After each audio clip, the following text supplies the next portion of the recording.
Hello guys, Fidel here. I hope you're okay and I hope your families are doing well.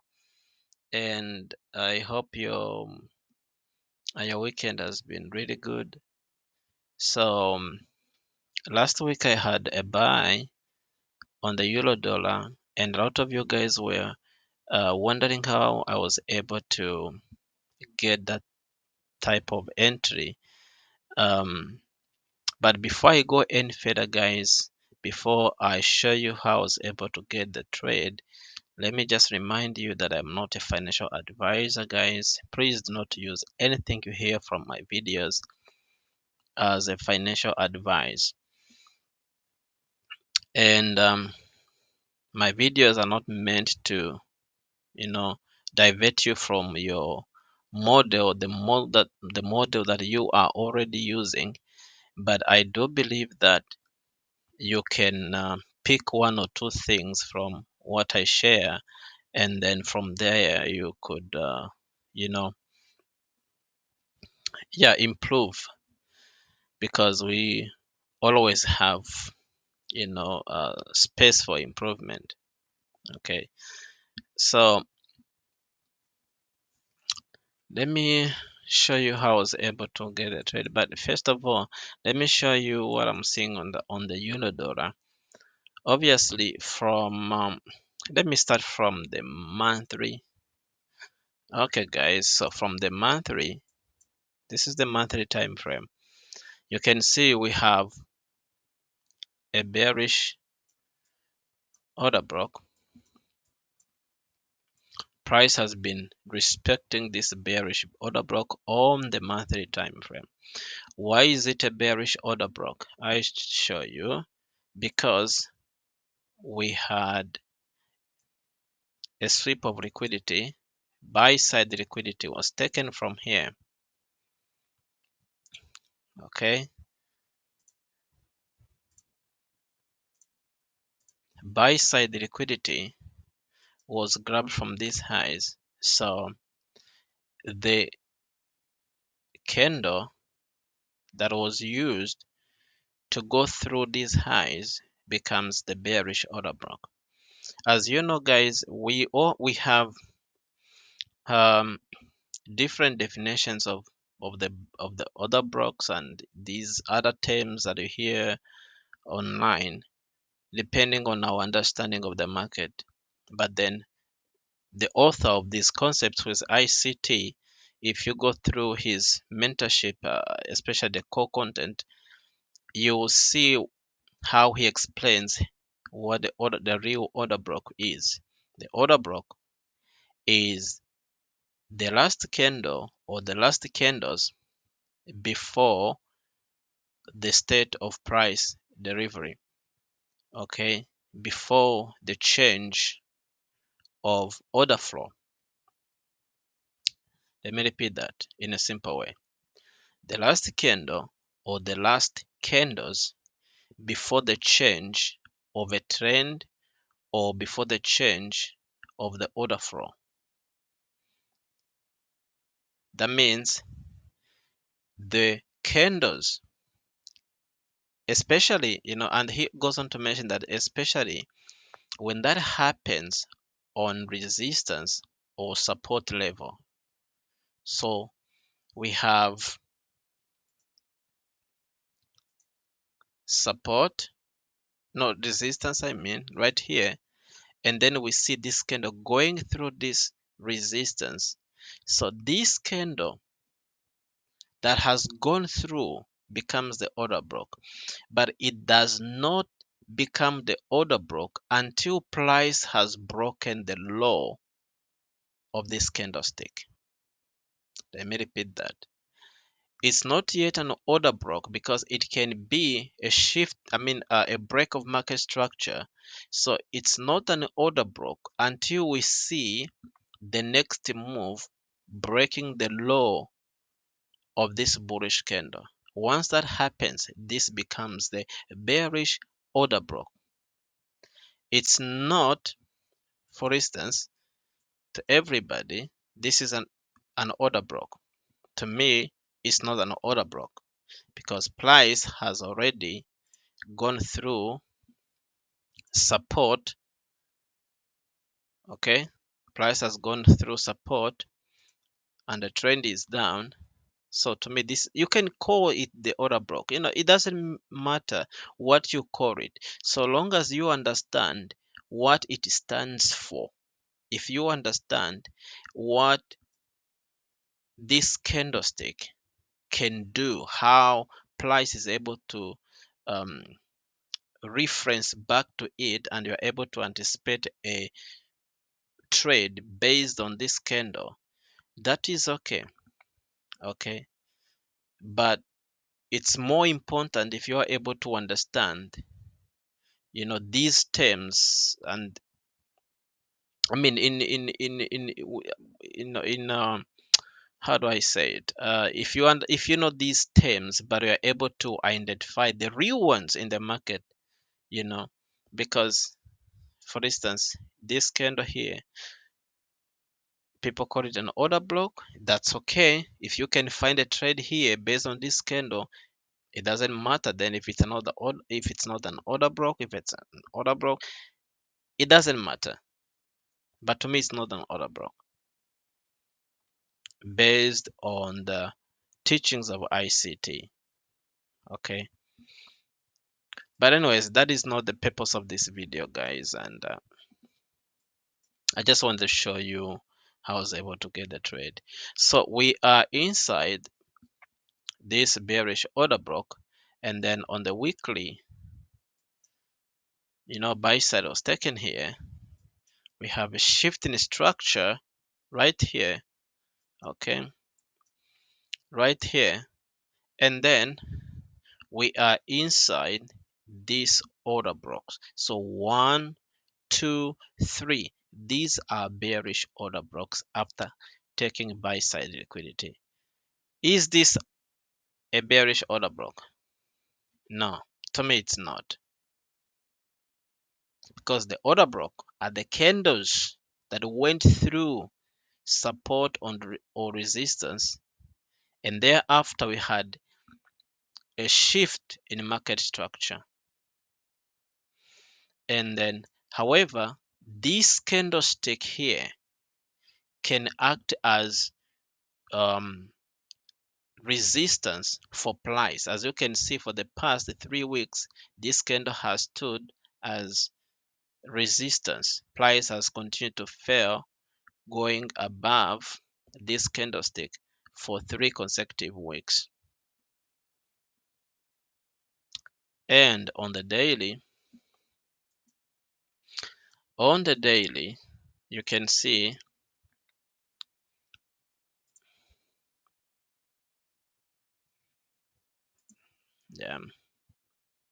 on the daily we have price going above this high, which is a break of market structure, because this move from here to here is so big. It's not the same thing as this one here. This is a grab of liquidity. This is a break of market structure. Okay, and when you check on the British pound, we have an SMT. Okay, we have an SMT on the British pound. So now, what am I expecting? So what I'm thinking is, until price breaks this candlestick, the high of this candlestick, price, not on the daily, on the 4-hour, this is on the weekly time frame. So I want a weekly candle to close above somewhere here, and then this high is going to be my next draw on liquidity. Okay, so until this, as long as this candle is still holding price, I'm still bearish on the euro dollar. Okay, so let me go on the trade that I took. If you noticed, I took the trade right here, right in here. So now this is what happened. We had price going up. Look at this kind of price action. This is a, this is something that I call liquidity ladder, because price is making these, highs, low, high. However, this is not in the normal way price is supposed to construct highs and lows. So I call it a liquidity ladder, and I'm sure that whenever I see this, price is gonna come break through all this, because this trend line is gonna act as a draw on liquidity. Like price is gonna come and go through it. Why? Because you already know we have buys on this trend line. Even though I don't use this so often, but whenever I see it in the market, then I utilize it. You remember what I said, guys? You always utilize whatever the market presents to you. You don't go hunting for something that is not present in the market. Whatever you see is what you use. If it's structure, use it. If it is an order block, you use it. And then supplies went through, boom, selling, but as price was selling on the pound dollar, price was not breaking the lows. That was an SMT. You can check it on your own time. So now price grabs the sell side liquidity. I move to the 15 minutes time frame. Now what I wanted was price to break the high of this candle. Okay, here I wanted price to break the high of this candle, but it failed. Once it failed, I highlighted this low as a sell side liquidity. Let me move to M5. Obviously, you can see what price is printing. We have a low, a high, a low, a high, a low, a high. So now what do we expect price to do next? We expect price to form another low.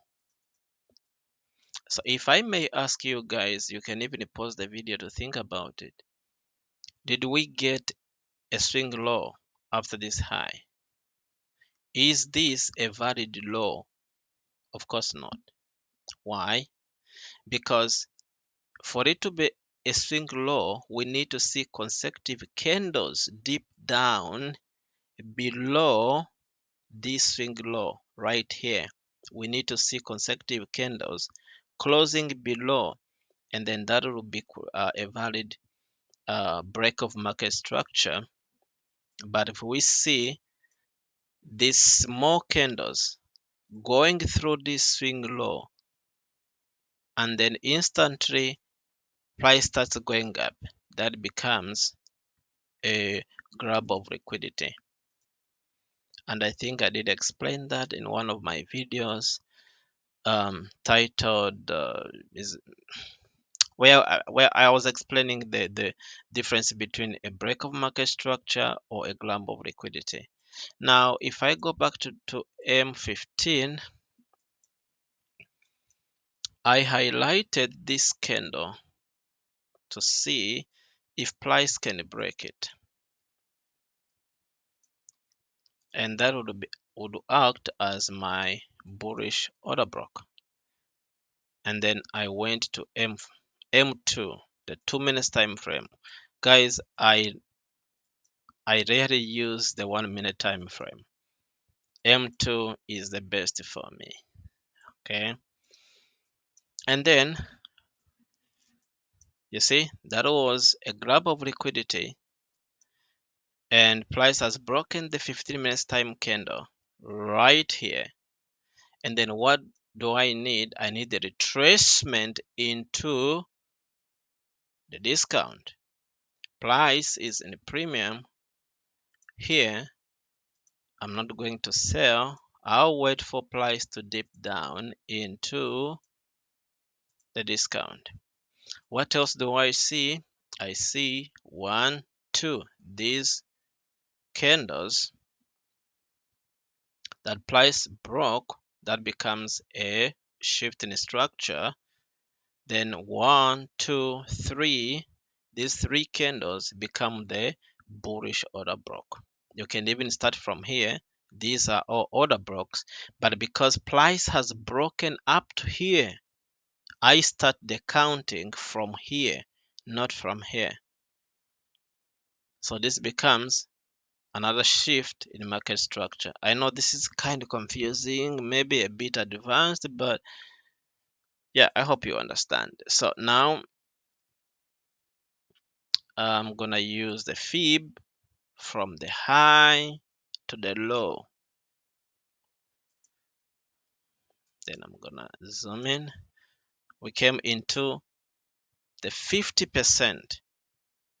Now I did emphasize that if you see a candlestick breaking below 50% and you're scared, hey, maybe price is gonna sell, let me sell, you can add a 62%.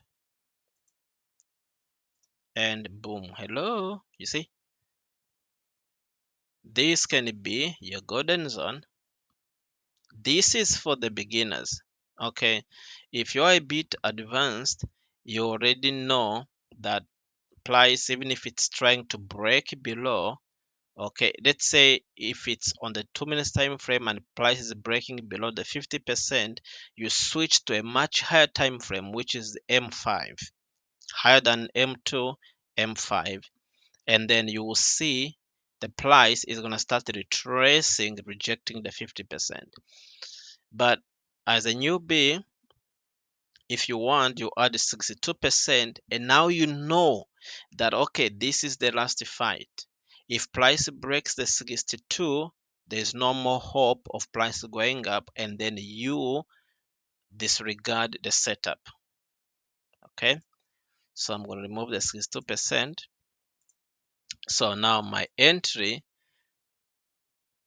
was here, my stop loss was below this week. That's about 12 pips, which is okay. And then some people were asking me what is my target. With the targets, guys, I need to make a separate video because it's a long teaching and I cannot fit everything in this video. But yeah, I'm gonna find time for that. So from here and here, this would be my target because this would be the next drawn liquidity. But as you know me, I usually don't set targets. Whenever I'm happy with the profits, I take it. And if I have 1:3, 1:4, I'm out. Okay. But this was the next draw on liquidity. So that's how I was able to take the trade, guys. And I think I closed. Yeah. So price, the next day, we had a retracement because of news into this fair value gap right here on the 1 hour time frame, this fair value gap. But as you know me, I don't take trades based on fair value gap. What I did, I saw these candles at before the change in delivery right here as the order block. So I marked this candle like this. I'm sorry.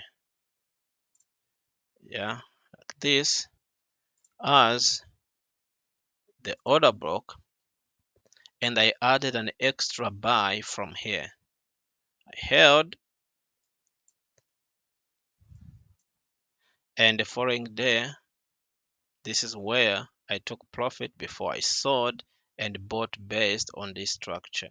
So this is it for the video, guys. I hope you've learned something, and The next videos, I'm hoping to make videos about setting targets, and then I have so many requests to make videos about prop firms. As you know, the first withdrawal I ever had from trading was from two prop firms. So I'll cover that in my videos that I'm gonna make about prop firms. I'm gonna start talking about prop firms, how to pass a challenge, how to make sure that you have good risk management, and how to um, keep the funded account for long term. And I will tell you the mistakes I made when I was doing the challenge, um, and the mistakes I did when I was trading live accounts on the funded accounts. Yeah, I'll cover everything in those videos. It will be a series of videos. So thank you guys for your time, and have a fantastic week of trading.